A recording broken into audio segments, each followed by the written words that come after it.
Oh, So really? you know what? We're going to start that again. Oh no, I guess so, because I had taken off I was testing my microphone, Oh, right. Oh, and you had this plugged in. and then I had that plugged in. I'm really sorry. Well, I guess I don't have to start it again. This No. is just live. This is what happens. Bloopers and mistakes and all. So this is what we were talking about. It is that day. This day, that day. No, look, just ignore the first few minutes of the show.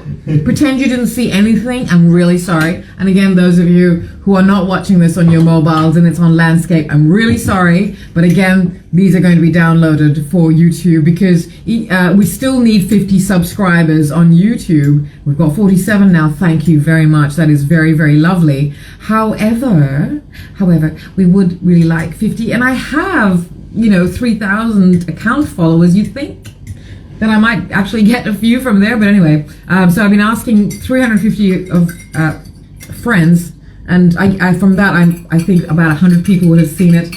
So it's interesting. This is a world where you can't even ask a simple non-paid, non-moneyless favor. Just all you have to do is move your finger to another browser and go to that and subscribe. And I guess I don't really know how to ask for help, and I don't really know how to ask for things. Because I don't want, because I know that some people, when people like ask for things, they're like, we're not going to help you. We're not going to support you. Suffer. Okay, fine. Then there are other people who are like, yeah, somebody else will do it. Good for them. I hope they get their support. So I don't really understand. I don't know how to ask for help. I'm not asking for money. I'm not asking for an interaction. I just ask for people to go and subscribe to the channel so that we can get 50 subscribers, so that we can go live on YouTube. That's all. I'm not asking for people to go and like our work and look at our work. If you want to look at it, that's your choice. If you want to like it, again, that's your choice. No, we're not forcing you. We're not putting our algorithms on you. We're just doing our things and creating. And I don't know if people like to hear it, because I've gone from having 4,000, because I had a screenshot. So I've gone from having about 4,050 account followers to losing account followers. And so there's things I'm saying that people don't like. Again, it hurts because I didn't understand why they were here in the first place. Because I've not changed. I guess you can hear me now. But I'm really quite confused.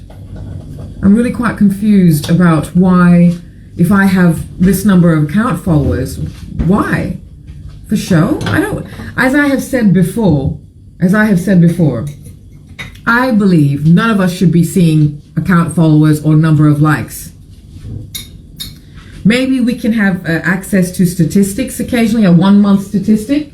Like at the end of it, we all, the creators and everybody with an account gets an insight if they want, who's watching. And if people want to leave comments, then they can, right? Yeah. So comments, sure. But I don't think people should be able to see how many likes something gets, or I don't think people, I don't know. So we don't do things for likes, but it's exciting if you get one. It's exciting. It is. It's like, oh my gosh, somebody watched it enough to like it, or hopefully this supports us enough to like it. And then when you get more than that, it's all just fantastic. So I've never gone like, I've never said, oh gosh, only 3 likes. And now I find myself doing that. And I really, I'm sorry, I'm not, I also try not to focus on the comments, and I don't really always like seeing who's here. I would love to do interactive panels, please. I would love to do things like when I talk about, say, the fashion industry in Fiji, I'd like to talk with people who are involved and know about it, and they can have their say.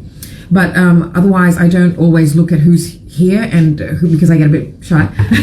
And I'm an old school TV person where you didn't know who was watching you, so, But now everyone is so hyper aware of who's watching what and whom, etc. And it's really, I don't like it. I don't, I find myself now obsessing over numbers in a way I've never obsessed. I've been on Instagram 10 years. I'm fairly well known. I don't do things for limelight and that kind of public validation. So I still have a massive output, and I still have been successful within my own ideas of success. So my account is not jam-packed, beautifully, I guess, shown. My life is shown there. My work, my life. So my work is part of my life, not separate to my life. But I've never used hashtags. Well, I do sometimes, and it never worked for me. I've never chased followers, account followers. I think it's your choice, and I'm always very thrilled. It's very like, oh, thank you, but not like, oh, thank you, I'm so grateful. I am grateful. I'm humbled, but I also, what I'm trying to say is, as grateful as I am for your support via numbers, I don't need numbers to be who I am, is what I'm saying. I'm still me. He's still him. The people who create are still them.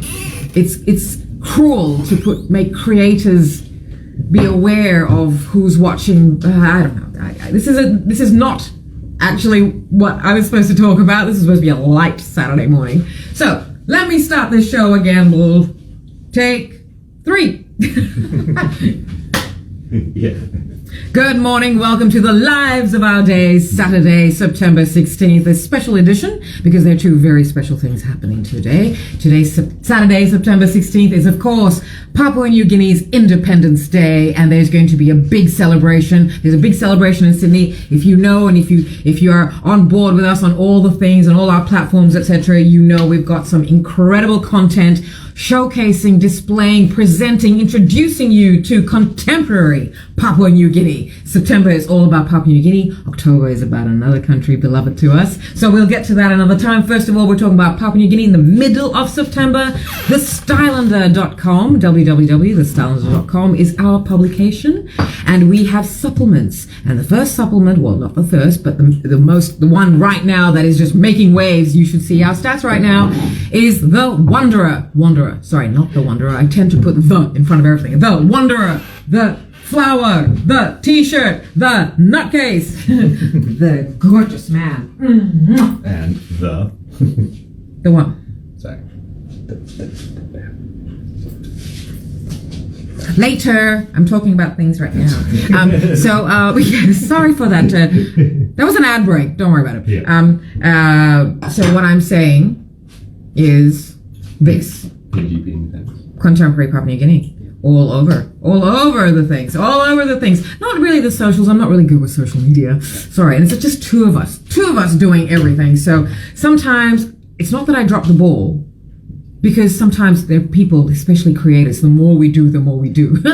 But you've got to focus. And sometimes I don't really focus. So I need to now, when I'm juggling everything, focus on everything. And now the choices are made. Well, some things have to go here. Some things have to go here while I peek this. So socials, unfortunately for me, because I know how the algorithm works and it doesn't work in our favor. So thank you very much. If you do see, when we're on and etc., because the algorithms push a lot of us down.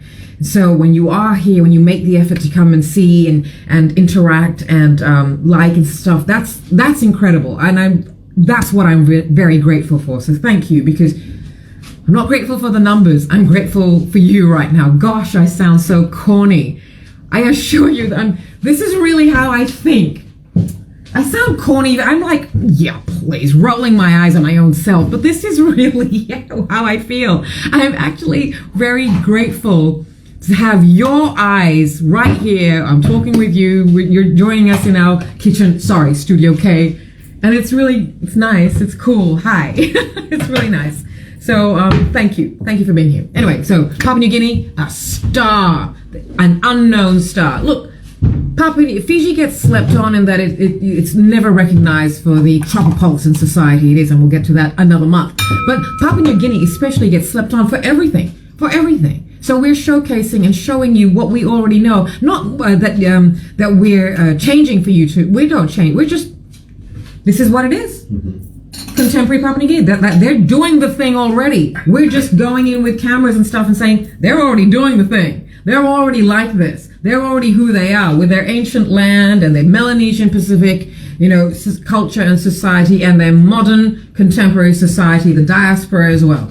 So that's what the Stylander Wanderer shows. TheStylander.com/Wanderer. It's right there. It's right there on the front page. Everything's clickable, linkable. Just click everything. You'll see fashion. You'll see design. You'll see music, art, everything. And learn something about it. Learn something. If you're particularly, for instance, if you're into fashion, etc., learn something about the world other than what the Eurostream constructs show us.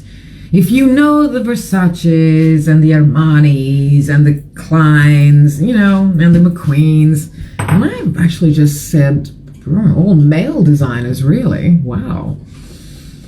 So Vivienne Westwood and Donna Karan, oh my gosh. Well, I guess the female is at the head of Dior now, and who's at the head of and Versace? Oh, it's Donatella. Okay, there you go. 4 women too. But again, these were all male. Anyway, that's beside the point. We'll talk about fashion another time. But if you are into fashion, then you should also know the Tarun Tahilianis, and you should also know the Lumais. You should also know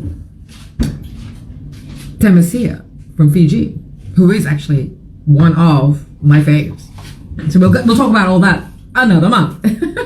So, because I just happened to have a look and it was like, oh my gosh, thank you for being here. So, Papua New Guinea today, celebrations, Independence Day at an oval, which I will put up here, but if you go to Sydney Wontok Association, you'll see all the information there.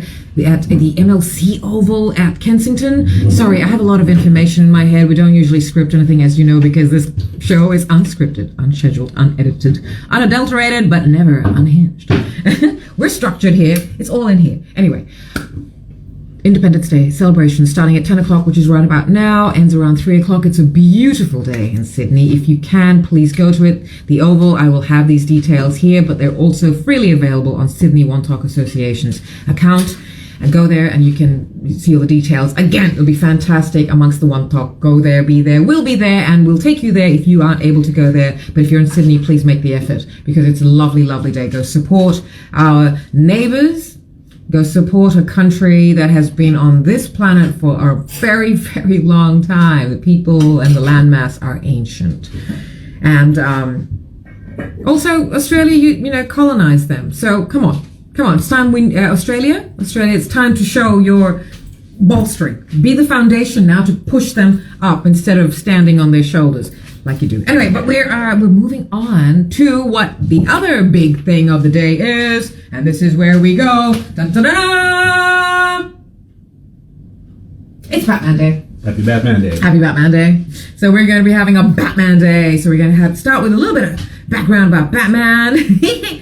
Darling, what is that? That other look maybe looks like a little bunny kind of thing. Oh. Was that my bat? No, where's the bat ears? Go get him. So Batman Day, we're big fans of Batman individually and together. And as you know, or should know by now, I'm sure you've all watched that, that comic special edition of The Lives of Our Days. We're big comic book fans because we don't see comics as being for children. They're actually artwork and modern day hieroglyphics. And just really, it's an artwork on its own. I don't need to quantify, I don't need to justify why they exist. But the reason why they were used for children is because children learn visually really well. Because brains are still being still grow till about 25. So children learn visually. Children and people tend to. There's different ways. Everyone learns differently. So anyway, comic books. But really, that's all on comic books. And as we go on throughout the day, we'll talk more about it. Why September 16th is Batman Day, is because back in 1939, darling. Oh, I'm sorry, my darling is sharpening his knives. You should see his knives. I'm going to take you to his knife block, okay? Hello. Well, okay, that's not your knife block. That's a knife block. Oh, and happens to have... Yep. Anyway, so that's us. Batman Day. It was the first time he was published. So that was the first. Okay. It was the first. So back in 1939. Cool. Detective comic, as you told me. Yes. So it were DC comics. Detective comics were known as action comics before, right? Well, yes. Right. That was before. And so this is why September 16th is Batman Day. Awesome. Look, we really love Batman. And Dwayne loves Batman, Bruce Wayne, Batman, because he's one of the few non-paranormal powered. He's human. Okay, sure. And that's why it's like me saying knife block, that's her jam, yeah. So he's, and okay, sure, Bruce is a billionaire. So if you're not familiar with Batman is a Eurostream construct, a comic book character created by Bob Kane, Oh, and I'm sorry, we'll get more information to you as the day goes on because we've got a huge day planned. This is just prelim. Yeah. Just, setting up the day, telling you what to expect. A little bit more detail through the day. Yep. Yeah. And our favorite, we're going to talk about the comics as well as the movie-verse Batman from way back when to now, and who our favorites are. We're gonna show you some scenes. So join us. It's going to be a movie night, but this afternoon is going to be quite cool, very cool. And Dakini, you like it because Dakini has said before sorry, I know if you're watching after the live, well, during the live, certain comments come up, and this is why I don't usually look at the comments, etc. So sorry about that, because otherwise I'm like this half the time, and then you don't know what I'm saying, because after the live has finished, no comments stay on the video. Right? Yeah, so everything disappears. So that's why you won't be able to see what the hell I'm saying. So I'm reading out comments. And so Dakini had said something about, I can't remember what you said something before. Now I've lost my thread. I'm so sorry. And that's another reason why I can't look at comments, because I really lose my thread all the time, as you know. Anyway, so throughout the afternoon, oh gosh, what's happening here, sweetheart? I'm making I don't know if it's a buttermilk, but it does something. Oh my goodness. Dwayne's making his fried chicken. Yes. And we did record this, but we did this on Facebook Live, and that's why we need everybody to go and subscribe to our YouTube channel, please, so we can actually do our mobile lives from there. You need 50 subscribers before you can go live on YouTube via mobile. And as I have mentioned, as we have said, I no longer want to do produce process things that everybody has to actually, yum. So you're creating a form of sour milk, right? Buttermilk. Yeah, sour milk. So, which is the batter, which becomes the batter for the fried chicken you make. Look, there's fried chicken, and then there's Dwayne's fried chicken, okay? Seriously. So actually, we may be filming this later on this afternoon. Yeah, we may be. So you're just preparing the batter mix. Yeah. Oh, that's gorgeous. So usually you use buttermilk. We don't have buttermilk. You can use yogurt. Yeah. Or this. So this is lactose-free milk. Yes. And then in that you put vinegar and lemon. Yeah. And that oh gosh, but it keeps the crisp. I tell you, the crunch of this. Anyway, you'll see later on. So about a cup of milk. Yeah. Half a lemon and a cap about that big of white vinegar. White vinegar, cool. Let's see, for 10 minutes should be good. Okay, so this is going to be for tonight's movie night. Yeah. Well, we're doing a movie night tonight because it's Batman Day, so please do join us. And, you bring your fried chicken, we'll bring our fried chicken. Vegans, welcome. And I'm so sorry, please be aware that if you are a non-meat eater, we respect that. Again, we would all love to eat respectfully. If Dwayne could, we'd have our farm where he sustainably rears everything and grows everything from scratch and builds all sorts of things, and and then goes out hunting for meat that he uses for everything, blah blah blah. That's how we would ideally all should live, but because none of us really want to. I mean, we all think, yes, I could live off the land, but really going to kill another animal, it does for good reasons, for sustenance of self, etc., and then cloth and blah blah blah, everything that can be used. Like, for instance, the cow, right? Okay, in Hinduism. I've gone off tangent here. I'm going to get back to what I'm saying. In Hinduism, the cow is sacred for very many reasons. One of them is that the cow carries around all the physical manifestations of the god within. So there's 330 million. Doesn't mean that's not God, that many god types. It just means that Hinduism is supposed to be about God being everywhere. It's just human beings and patriarchy that go and make it all sorts of weird shit, okay? All religions are really just talking about the God within and the connection to nature. However way you want to connect with nature, please understand, first of all, that everything has become man-made. Anyway, we are digressing. What I am talking about is, with Hinduism, the cow. And the other one is that the cow, Nanda, who was Lord Shiva, Shiva's mount, where Shiva used to go get around on this huge bull called Nanda. Well, Nanda, apparently, according to one mythological, theological, or one legend, one story, they're all beautiful. I also grew up on Amar Chitrakatha comic books, which told the stories of Hinduism and everything, all stuff, religion, beautifully, in these beautifully written, beautifully illustrated comics.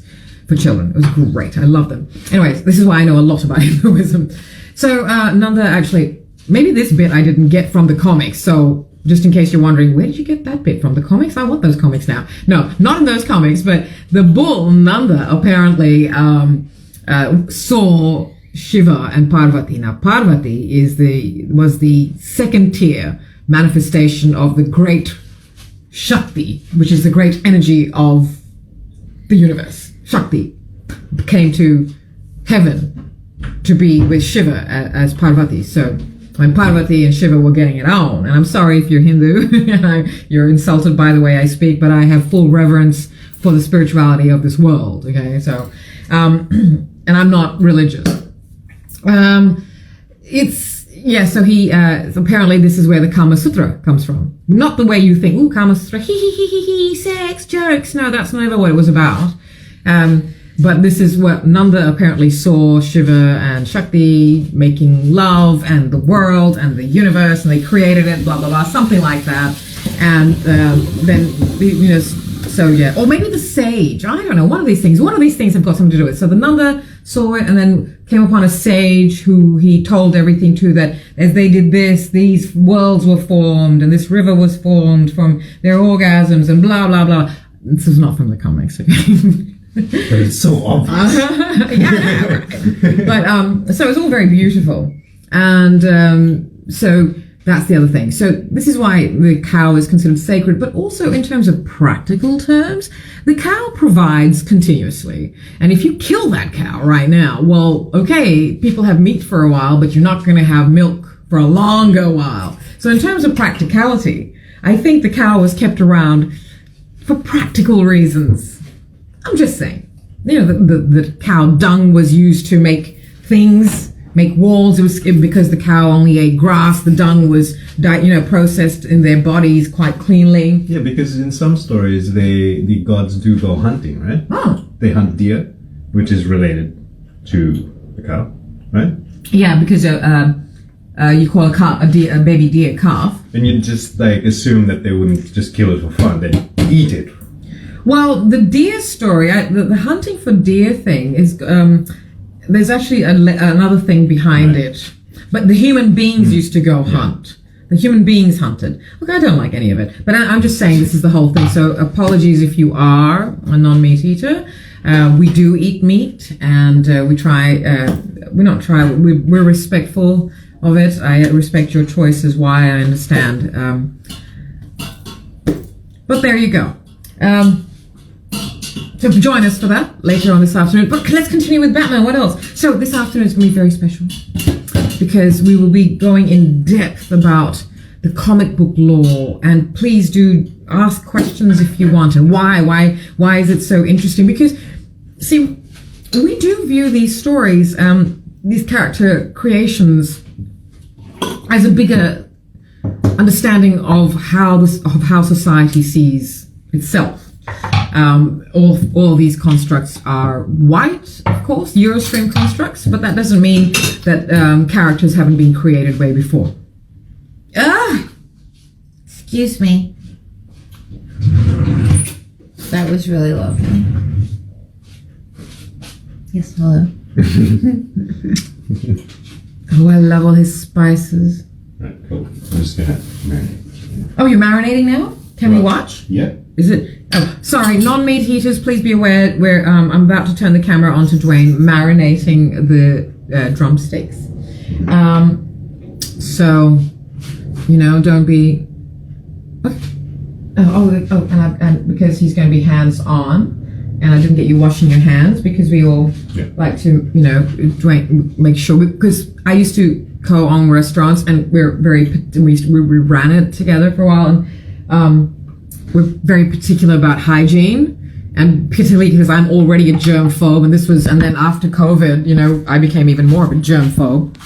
So we're very particular about hygiene and things like that. Things are always wiped and cleaned, bottles, etc. Even watches. I'm very aware of this. We were always so aware. Don't wear, we'd wear gloves though. Oh, it would.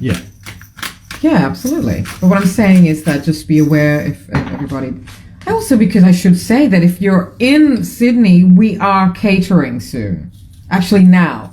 Because if you know, if you have been watching for a while, then you know that Dwayne's food is rather... Oh, well, look, it's heavenly. So salt, pepper. Oh, stop trying to cut me off. Salt, pepper. So what was that before? Salt and pepper? Yeah. Right. Coriander powder. Coriander powder. Dry rub. And you get a lot of these from the spice markets, right? Yeah. Markets, the spice shops there. If you're in Sydney, both Flemington markets, so Sydney markets and Parklea, have wonderful spice shops. Yeah. You know, that you get a lot of good things from. So Garlic powder. And garlic powder. Now, I suppose you could use garlic and crush it yourself, but Yeah. garlic powder just cuts that time. Well, it burns when you're frying it. So Right. So this is why the powder. So dry rub marinade is best for fried chicken. I love the way you cook garlic, though. Yeah, I know. Garlic is my jam. Garlic and salt. Yeah, you are so good in the way you use garlic. And if you want spicy chicken, you can put cayenne pepper. Right, so now what are you going to do? Just mix it. Oh, right, okay. See, if just in case people have come late to this party, I don't know how to cook, but I do know how to eat, and I certainly know how to present and You do know your deconstruct. flavors? I know my flavors. You and I are such a great team. So you've enhanced a lot of my And cooking. Dwayne Just is by- that rare man that listens to women or anyone else, or not tries to be the alpha man. Don't tell me, like I have been told so many times by my long-term partner, and prior to that, like, what do you know? You don't cook. I'm like, I do know flavors. I do know what I'm tasting. I do know that everybody tends to mask all their food with sauces and all sorts of things and not actually, talk with the meat that they're processing and preparing. I really enjoy this, what you do, because I feel it's some sort of, and our non-meat eaters, if you are still watching this, you're thinking, oh, what rubbish. But listen, hear me out.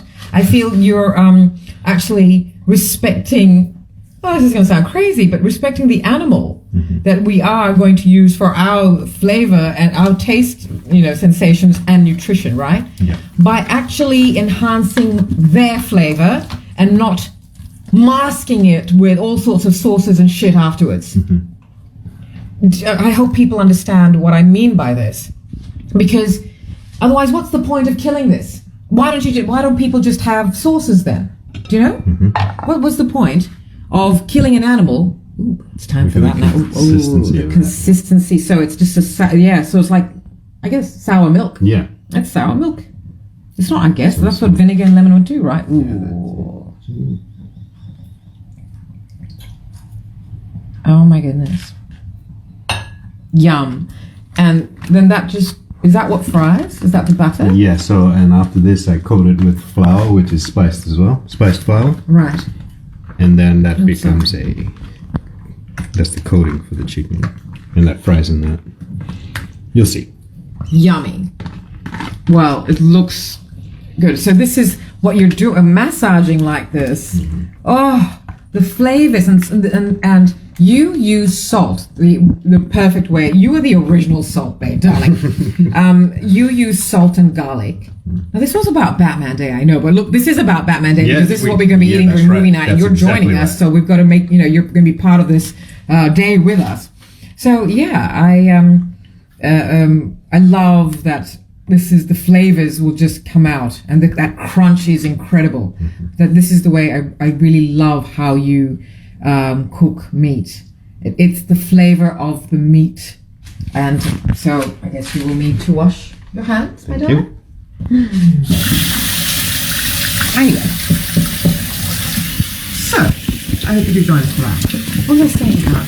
Yeah, meat. This is about also garlic and salt. I love the way you use that because, again, people are so scared of garlic and salt. I was made to feel scared. I thought I hated garlic until I didn't. Until because I can't taste the garlic in your food, anything, except when I'm meant to, like when you crisp it and flake it. Yeah. And then garlic in your food does what garlic's supposed to do.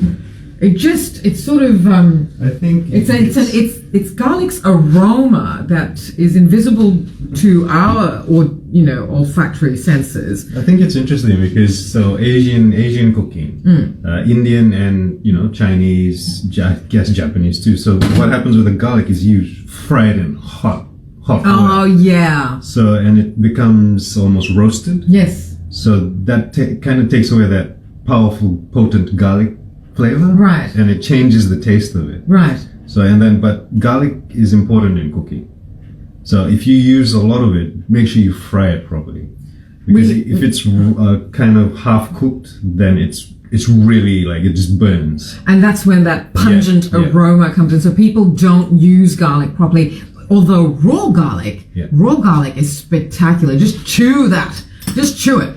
And let that burn all the germs. And oh wow, raw garlic is spectacular. And if you can't just chew on a clove of garlic like we do, when we come back from being in a crowd and we're feeling a little bit itchy. I am. I always start to feel a little bit itchy. It's like, okay, germs. I have been a germphobe from way back. Okay, only because I've been traveling since I was a child, and so I know things about airplanes. And also back in the days of that gorgeous Air Pacific, I had a lot of flight attendant friends, and who back when oh my gosh, and the glamorous Air Pacific flight attendants, gorgeous, stunning women, indigenous women. Some Indo-Fijians weren't really flight attendants back then. I don't think they are still. I don't think they get encouraged, unfortunately, because they're not seen as being a face of Fiji, which is a bit sad. Anyway, but and I do think it's like flight attendants were always. Gosh, I've digressed. I'm so sorry. Flight attendants, because they're on the national carrier taking visitors to. So they were always meant to be.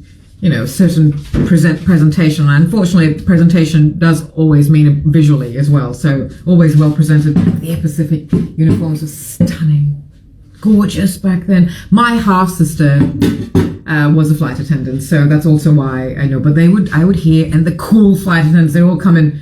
We'd come over to, and I'd hang with them. All these gorgeous women from Fiji. When I was a kid then. A teenager, and then and it's like, and then I'd hear all the things they'd say about what people would do in airplanes, and the fact that they'd be expected to clean up some really bad things, and they don't clean it because they're flight attendants, not cleaners. Cleaners are a respectable job, and people do have that job, and they come and do the cleaning. Oh my gosh! Ever since then, darling, I've been a germphobe because of planes, and then.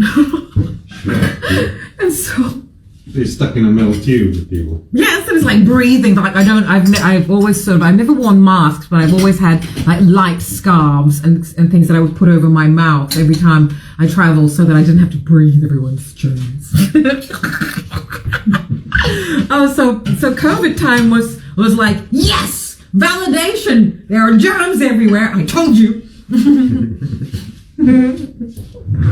And Naomi Campbell went really viral around that time because of the way she travels too, and she's always masked and cleaned and stuff, and she started traveling in hazmat suits and everything. It's like, calm down, it's a bit precious, don't be so stupid. It was just like, although perhaps kept her well, who knows. I mean, she's so filled with plastic and fillers and stuff like that. Maybe people are more plastic than human don't get sick. I don't know.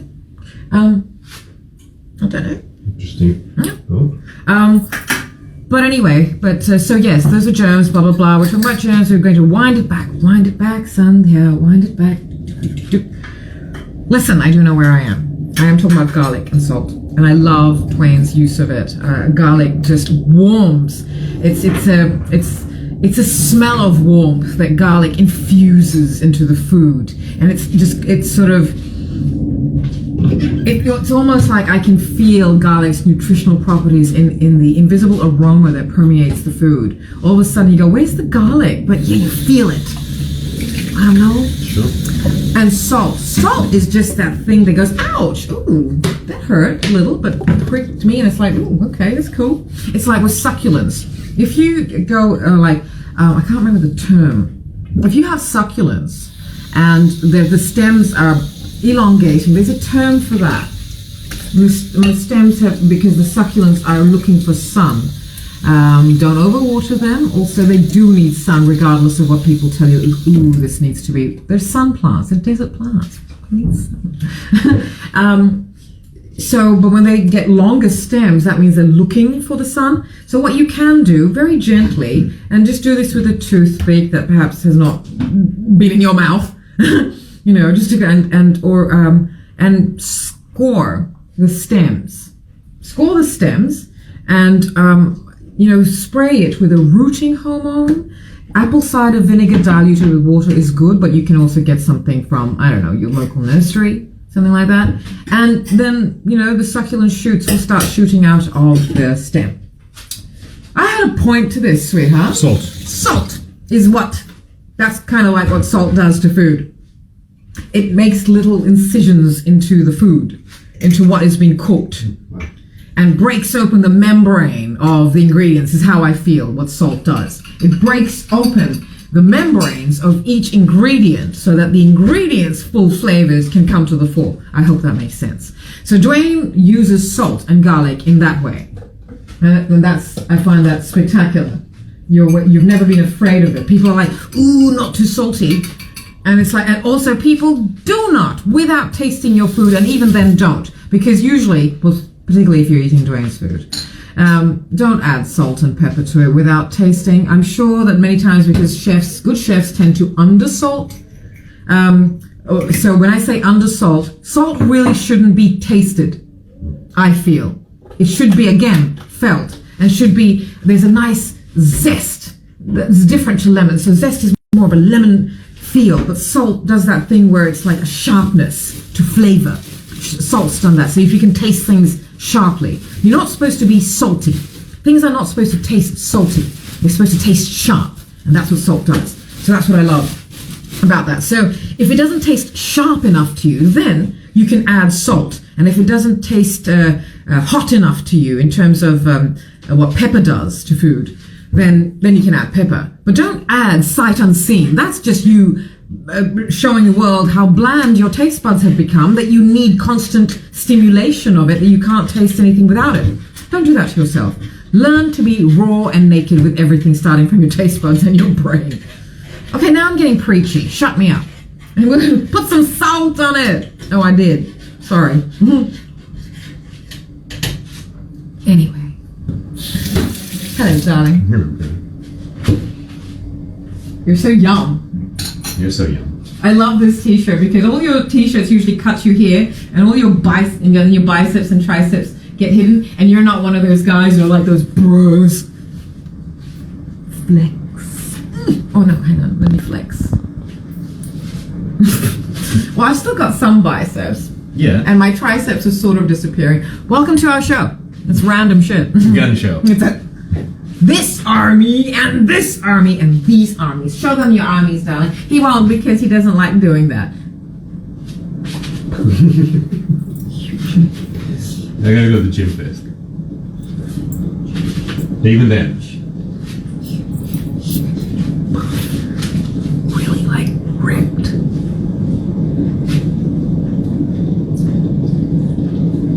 Anyway, we're talking about Batman.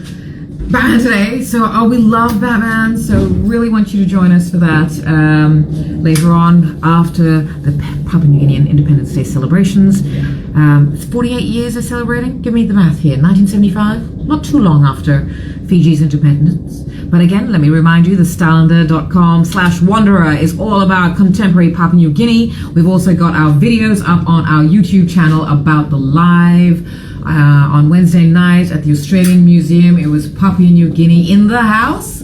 Papua New Guinea night at the museum. It was a fantastic night of panels. It was music, it was fashion, it was design, it was art. It was opening people's eyes up to what people of the world are really like. The constructs were forced upon us. We didn't really ask for it, but we did actually win at it whilst keeping our own cultures. I love being multicultural. I love it. Anyway. Oh, we're going to have breakfast too. But anyway, so this is, we have a, I love this chick stick uniform. And I'm just going to turn the camera on you, my darling. You. Chicks do dig. Well, I do. So we do have quite a collection. My husband is so gorgeous. Like, I could Focus, baby. Okay, I'm focusing. I'm a photographer. I'm focusing on. Anyway. Well. You see my wife? Anyway, so we have a big collection of t-shirts, but this is my favorite Batman t-shirt. I suppose it's supposed to be Batwoman. Cool, fine. I don't like. It's like as we talked about in the comics thing, or maybe I talked about it somewhere else, but maybe in the comics special edition, how in children's clothing departments, the boys and girls departments, the binary departments. I mean, really, t-shirts are t-shirts. I hate this idea of a woman's cut t-shirt. Although what that means is that it's cut closer. So even though I hate the idea of it, I do buy it because I like it. Anyway, blah, blah, blah. I do digress. So children's departments, right? So in the girls' clothing department, they will have Superman and Batman and Wonder Woman. They will have Wonder Woman, and sometimes Flash gets a look-see, but usually if it's just the Justice League t-shirts, and Aquaman too, because now that what's his name, Goldilocks has made Aquaman hot. Thank gosh, because Aquaman was white before.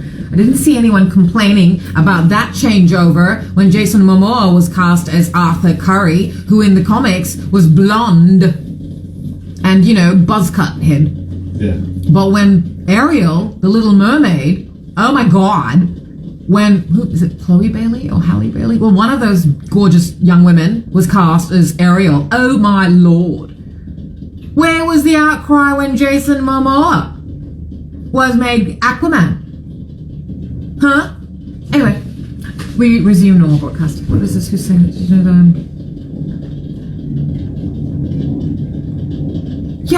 Well, I don't know about who else does that, Dakini. Dakini just wrote, did you hear about the woman who goes to clothing departments and moves boys' t-shirts to the little girls section? Yeah, for things like NASA and stuff, I've actually done that with the Wonder Woman t-shirts, because what I'm getting at here is that the girls' department, of course, they'll have Wonder Woman, which I don't quite understand, because Wonder Woman, Diana of Themyscira, Diana was actually the only one who got to be a child, whereas the Amazons sprung up as women. Whereas Diana of Themyscira, she was created by her mother, Queen Hippolyta, because Hippolyta wanted a child, but not of her, a child. That's a different story. We'll have to talk about Wonder Woman later, okay?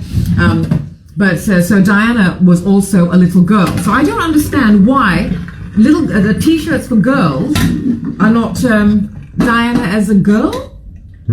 She wasn't Wonder Girl. She was Diana as a girl, and just as strong. She was still all her powers. She just wasn't Wonder Woman. But they insist on putting Wonder Woman. But I think it's a missed opportunity to show girls that at that age, as girls, you can still be strong. Yeah, cool. Show represent who they are. Why should girls have to wear women to show who they are? That's ick. And likewise, putting men on, on little boys and making boys man. Don't call boys, hey little man. Yeah, they can have, but don't make your children grow up before their time. Don't make your little boy man up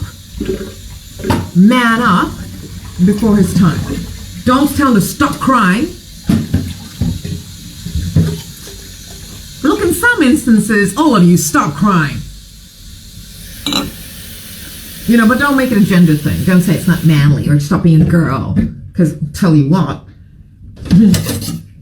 girls stand a lot more. Anyway, what I'm saying is I love that Wonder Woman exists. Okay, she is the greatest superhero. So why the hell is she not in the boys department? Why? And that's what I've done. I will take t-shirts from all these little, the girl departments, and I'll go and put them in the boys department. Unfortunately, they make all the girls t-shirts. And I say unfortunately because at one stage when I was a stepmother and I was bringing up children at young ages, they were all these colors, for girls, etc. And so boys weren't wearing the pinks and things like that. They make them aggressively pink. So I don't mind, because I love the color pink, because I find it really hilarious that a color that is a derivative of red, which is considered an assertive, dynamic, aggressive color, is called girly, as if it's weak. As if being a girl is weak. Girls start bleeding when they're children. That ain't weak.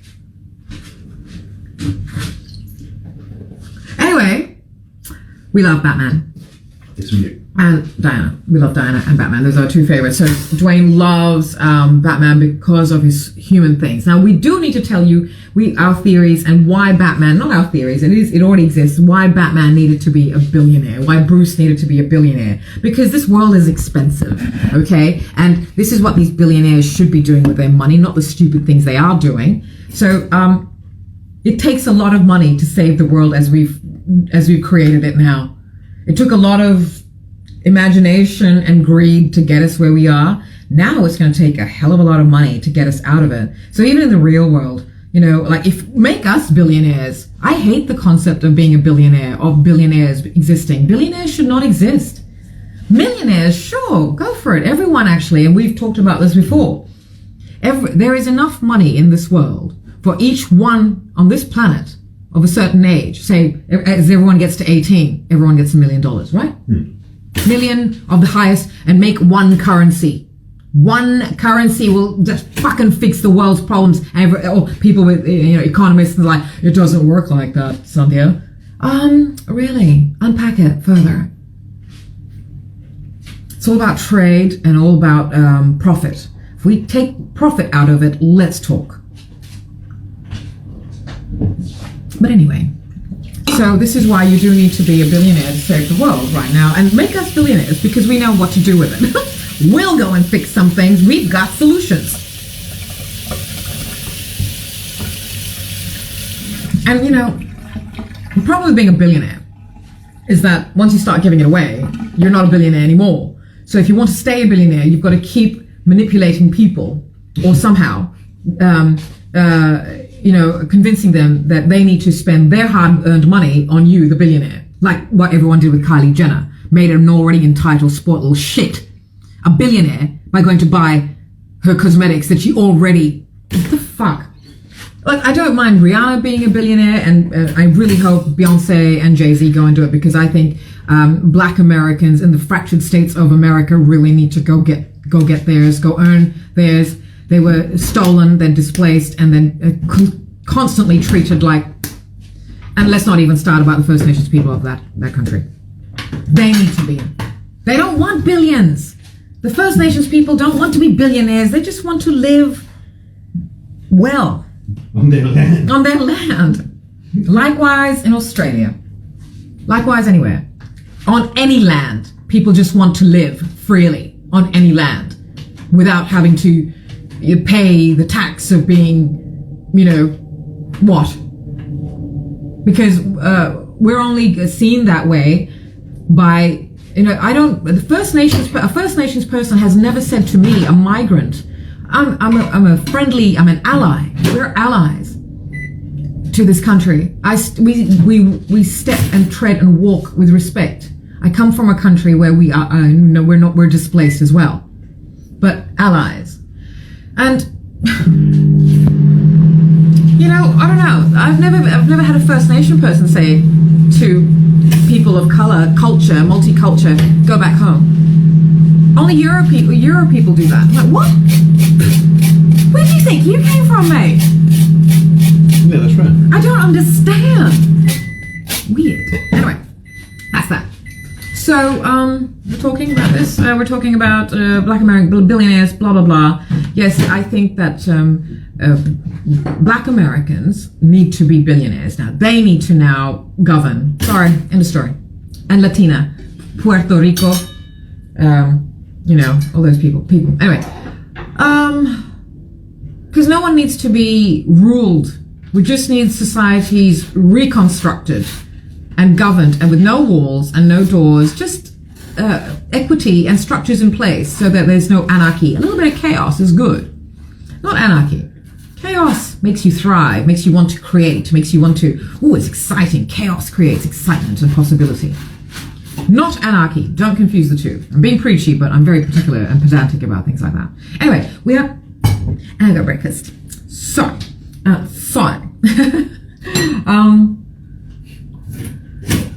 Billionaires. The current billionaires are villainaires. Love it. That's what's running the world, people. The villains are running the world. Anyway, so money is what is the energy. It was what was once energy is now everyone's ruler. It's terrible. We're so bound by numbers. As I said earlier about, I'm so concerned now. Now all of a sudden I'm looking at the numbers like, are people watching? Who's watching? Why don't they? And I hate that. Because prior to that, as I keep saying, prior to me calling out and asking for subscribers to our YouTube channel, The Starlander, we had 3 subscribers and 2 of them were us. I don't know who the other one is, because you can't see who subscribed really, and unless they have a channel themselves. So but there's so much content already on it. Is what I'm saying. But now that I'm asking, it's all about numbers, and I'm like, oh my gosh. Now that I'm asking for numbers and actively seeking numbers, holy cow, it's a begging game. People want to be begged. It's kind of crazy. Or people, Nobody wants to help. Nobody wants to help, and I don't really understand how people can go make multi-squillionaire entitled shitheads, billionaires, when they ask. But I'm asking for just 50 subscribers to a channel that actually helps put a spotlight on people who have been kept metaphorically in the dark. So, it's just... Duckany says it was her. Oh. Number 3. Well, already. Thank you, honey. I don't even know how do I even send any... I don't know how to do these things. I want to send like a thank you or a little... Why am I looking? I don't even know. I don't even know where you're looking. Thank you. Wow. Thank you. You don't have to like me. God, it's not about me. I don't really care if you like me. I get hurt when I'm disliked or hated. Mwah, Bethany. Sorry, I know you won't be able to see after the live, but so I don't care if I'm not liked. Just respect what I do, but I don't get when I'm disliked enough that people don't. It's like when I'm disliked, because I'm one of those people think are polarizing. I'm not polarizing. I'm not polarizing. How you see me depends on you. And you're on my channel, so this is why I'm saying me, citing, but how we see things around us. I can admire and respect people who don't like me. I can speak very nicely and mean it, not just bullshit because I want to be seen a certain way. Now, I'm not afraid to be salty, but I don't believe it. Anyway, so I'm so Bruce Wayne. Like, Bat puns all day. Bat puns all day. But yeah, so sorry, I'm eating as well, so do join me for brunch. The Daily Egg. The breakfast show. The Daily Egg. You heard it here, don't steal it. So I don't get the whole actively disliking me, particularly if I haven't done anything to you. Because I very rarely should be disliked for something like that, because I am not a nasty person. I am really lovely. I get, but I'm genuine. So if I'm not in the mood to talk to someone, or if I don't hide it, and I don't pretend, and I don't play games. So if I don't like someone because I feel this person's really not my kind of person, fine, but I don't want to have to interact. And a hell of a lot of that goes on. Fake society bullshit. I can't do it. I can't do it. So that makes me unlikable. It's weird. The more truthful you are, the more about who you are and what it is the more unlikable you are. That's like Batman. Batman. But we were talking about why Batman needed to be a billionaire. Because that's what money is supposed to be used for. And so because he cannot work, and so he's got to pretend to be because the real work has to be done without recognition. But also done with presence. So what I'm trying to say is that we're okay with what we do and not ever being famous. Or I like being paid for our work. Thank you very much. We do need to pay bills. Fuckers are all going up like. Because we're not billionaires. We're not billionaires. No one pays the creatives like us the money that. Anyway, so our platforms are not about us. And you're saying, Sandhya, your feed is all about you. Sure, but take a closer look. Take a closer look at what my feed is actually about. Take the time to read some captions. Skim over them. You don't have to peruse. I've always used myself to showcase, spotlight, and highlight. I consider myself a lighthouse, and I use the light that people see me as, as a guide of some sort to spotlight them and everybody else. And that's what our YouTube channel's for. We're using our skills to create platforms to spotlight the world. And if we get seen in that and as like, whoa, you guys are skilled, great. We know we're skilled. We're not egomaniacal about it, not even egotistical. In his case, he doesn't even know. I'm like, what? How many other artists, can do 12 different genres of artistic expression?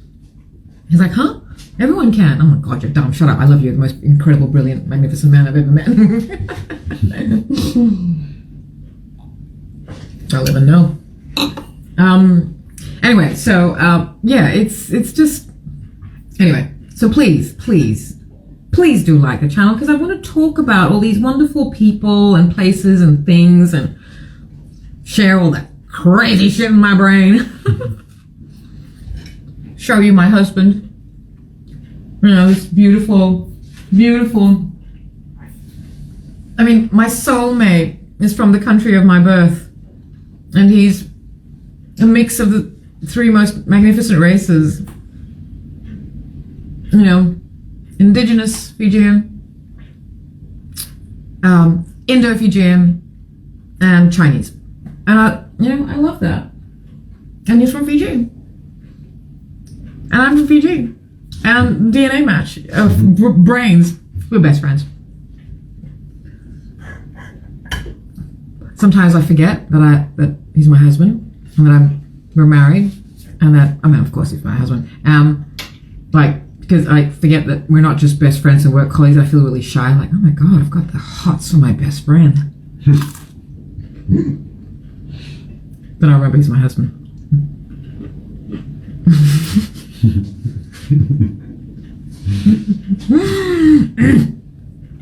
Also, Batman's hot.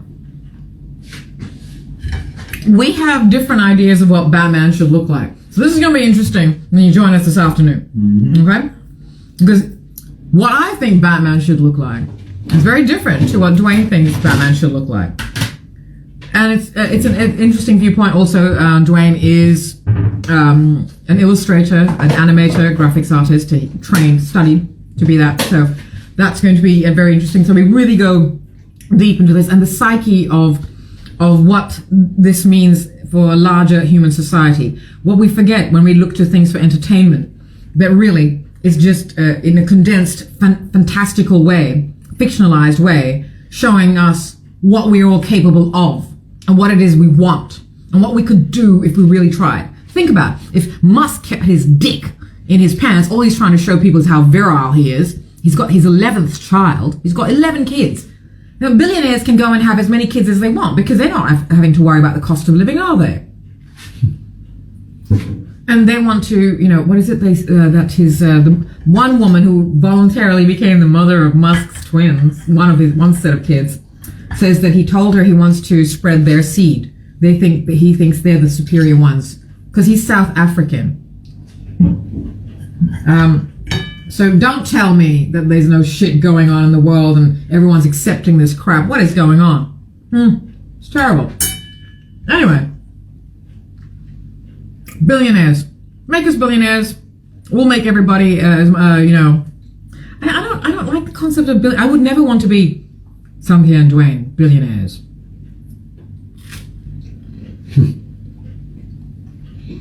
Sandhya and Dwayne, lots of amazing platforms that contracts lots of amazing people who get paid really, really well, all these creatives to do their amazing things on our platforms that we get paid really well for, so we can pay everybody else really well. The other thing is, we are not going to employ people. I don't want to be anyone's boss. I hate that. We're not employing people. We're contracting. So what we're doing with Starlander, we're currently self-funding everything, is getting to a point, because I've got a whole list of amazing people from Fiji, Papua New Guinea, within Australia, within Sydney, in New Zealand, of Pacific origin. A whole list of people I want, to shine a spotlight on, give a platform to, and pay. I want to pay really well, not this bullshit. No more exposure. We've got enough exposure. I have been in the public eye. How old am I? For 35 years. I've had enough exposure. And if you listen to what I talked about yesterday, the shoot that, exposure. But we've got enough exposure, right? You can see us. You can't miss us. Not just me, and not just Dwayne, not just us. We're talking about all the ones who get given exposure. So anyway, that's just what we're doing. So please, that's why we want the YouTube channel to have 50 subscribers. As I've said before, we need 50 to go live on the mobile there. So this thing that we do of doing it landscape, and if you're watching not on a mobile device, if you're watching on a laptop, it's annoying because you're like this. Watching like that. That's annoying. On YouTube, you can stream it. Alright? So you can watch it that way. And we just want to cut time because we've got a lot of projects. We have a mission. Well, I've always had a mission. But also we love just our work weeks are erratic. We don't have, although Dwayne does work as a graphic designer for 2 publishing houses, independent publishing houses. Multicultural. One is Sweatshop. If you don't know Sweatshop Literacy Movement, you should. Dr. Michael Muhammad, amazing, General Manager Winnie Dunn, half Tongan. Amazing publishing house. Please go have a look at what they're doing. Go and look at their gorgeous graphics design. Stunning. Anyway, what did I say? So those days you do have to go out, but otherwise our schedule is erratic, so we are constantly working. There's never a time when we're not working. You have to see this. I guess it is work. As enjoyable as it is, as cool as if, all I do is pop this on. It doesn't seem like work, but it is work. In terms of, it can be draining for me because I have to utilize all my skills whilst still being me.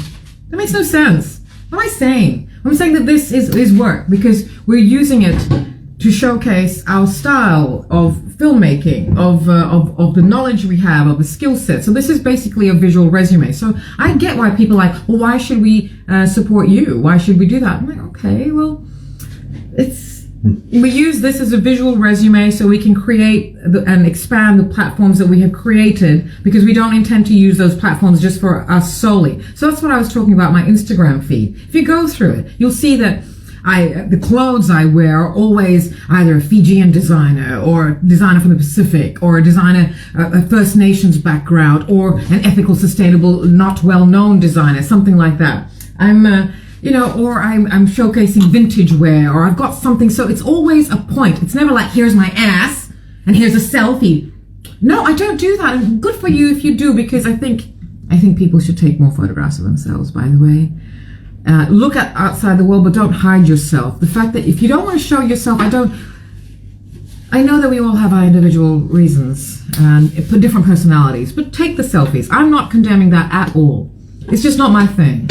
I'm actually quite reserved. I understand this is not about my personal ego. If you think, however way you think, as I have always used my personality as a barometer as to how people, like we could use Batman. How you feel about Batman shows you shows, I guess, there's a few things I actually use to determine things about people. My personality and how people react to me is one of them, but not the most. I don't think, if someone immediately dislikes me, I don't dislike them. I do wonder why. And if I do it, if they're doing something that I admire, then okay, fine. I get a little bit like, well, I don't understand. Most times it's got to do with ego. A lot of Euro white women are like this with me. And I will compliment something because I always find something nice about somebody, and I always compliment people, which will lead me to the second thing that I use to determine how people are. How you compliment. How someone compliments tells me a lot about who they are. And I'll get to that to another time. But yes, and so usually, like, you know, I'll be dressed magnificently in some, you know, designer from Fiji, a gown or something, and I look spectacular, and I will comment to a Euro white Australian woman, you know, oh, you look great, thanks. That's what they do. They look you up, and you've seen it, right? And I will, and it's like, wow. So yeah, and these kinds of people, these Euro stream people, they look at. Sorry. Yeah. Do you think they think you're searching for compliments? Oh God! Because do people compliment to get complimented? But that's, I don't know. I don't know. But you love beautiful things. Yes, Yeah. but I don't. A stranger. Yeah. Excuse me, is not to know that. Yeah. Sure. Right. But I'm talking about in terms of, like, if it's just a random stranger that you just meet on the street and they'll be like, oh my gosh, you look amazing. And I will always get compliments in the street. But I'm talking about in a situation where I'm a room full of peers, right? And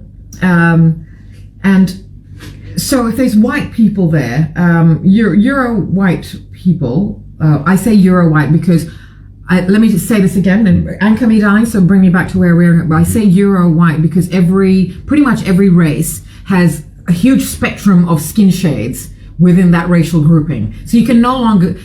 Have you seen Asian origin people? Hello, people in Fiji have very fair skin too, as well as deeply melanated, beautiful shades of skin.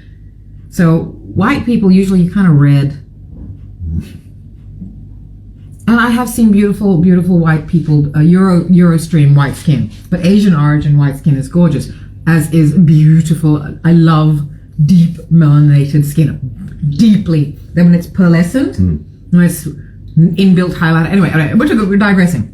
So that's what they do. But also they do this. They go into places dressed and they see brown and black people who represent, you know, they step up, especially the ones who... well, there's a lot of people who are now dressing very casual in Australia, which I can't stand. But usually, if you are from another culture, we represent, we stand, we dress well. And they'll say, oh, you made an effort. I'm like, you didn't.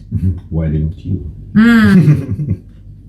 You know, it's like, and then the girls, Euro... Put you down, right? That's yeah, a put down. it's a put down. They like to make brown and black people feel ashamed of something. It's like, we dress better than you. What are you talking about?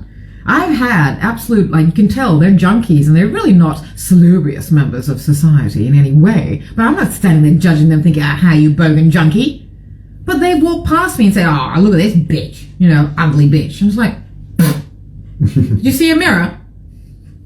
But I'm not that insulting and I'm not like that. I do not retaliate with, particularly if it's a person that I think, wow, okay, life hasn't been kind to you. So they feel the need to lash out at someone like me and tell me to go home, you curry munching ugly bitch. I'm like, you first. But I'll just say that, and they'll fuck, you know, whatever like that. It's like, okay. But even not just, it's at every tier of Eurostream. You know, we'll go, as I said last night, at the Opera House, right? Or what are we talking about? If we're at the Opera House and they're in board or just jeans and a t-shirt, and they look at us or other brown and black people who are dressed up to respect the environment, they'll sort of look at you like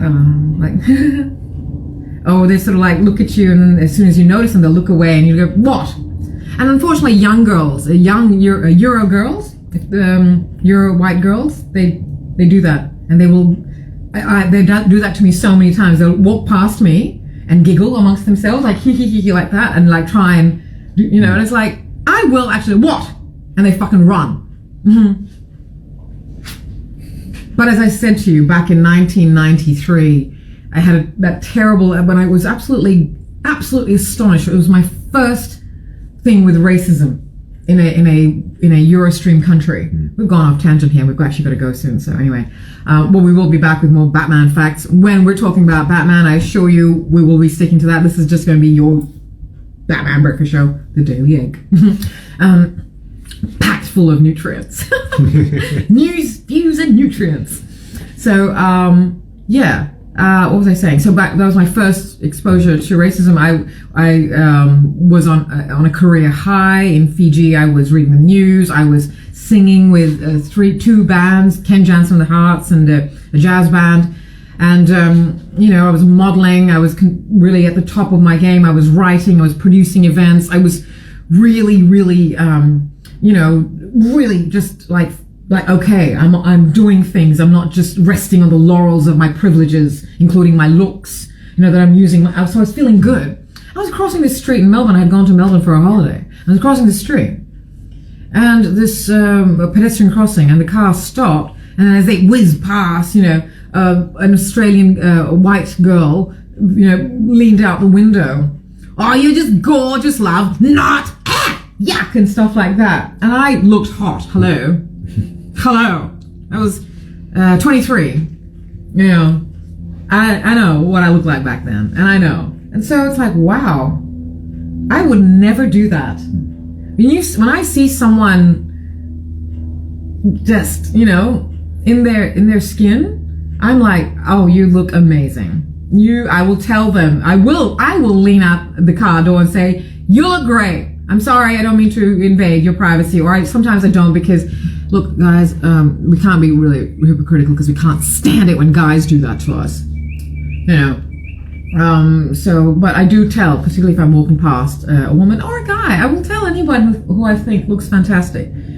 But anyway, that's how you compliment is a big indicator of a few other things. There's a few other things. I'm sure it's a question I want to ask of you as well, and of you. What are your markers of how a person is, how good a person is, or what they're like? For me, yes, I use myself as a barometer, but I also use how they compliment, a few other things, how they talk to people who can't be of any use to them, and how people talk to hospitality workers and customer service assistants shows me a lot about their mentality. Big time. That one. So we can talk about that later. We were talking about billionaires and billionaires, who are the current billionaires, and Bruce Wayne, the fact that he's a billionaire, and he's got to not work, so he has actually got to be Bruce Wayne so he can have a rest, because Bruce Wayne is his disguise, his Batman's disguise, in the same way that Clark Kent is that alien colonizer's disguise. But Bruce Wayne has to use two sides of him, that traumatized boy, that boy who sees the injustice, and that's very much similar to what happened to Siddhartha Gautama, who then went on to become Buddha. Siddhartha Gautama was an Indian prince who wasn't allowed to be outside of his palace because, they kept him cocooned, and it was all riches and greatness and blah, blah, and privilege. Now, Siddhartha one day somehow managed to get outside of his confines, really, and saw the world as it was. Poor people, sad people, dead people, old people, whatever. And that just really affected him.